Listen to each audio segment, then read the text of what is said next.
Jesus.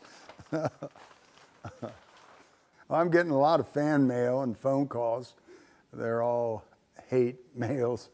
And how can you do the Trump statue? Oh, boy. I'm Alan Cottrill. I'm a sculptor of the figure, as you can see.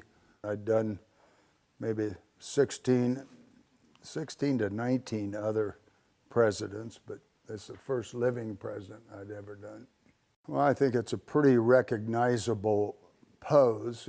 It was the pose that Trump struck shortly after the intended assassin nicked his ear in Butler, PA, and he rose up from the ground and put that fist in the air.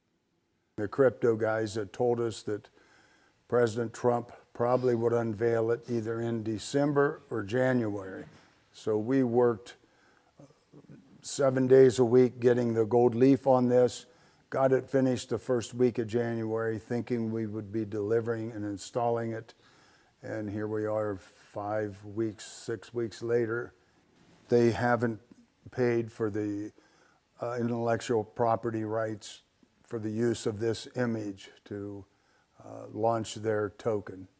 And they owe me some monies for other things. And I said, okay, wire me the money, and then we can install the statue. So I'm still waiting. It's a little over $90,000. It's not insubstantial. Part of it's principle. You know, you do what you say. You do what you say you're going to do, and when you don't, yeah.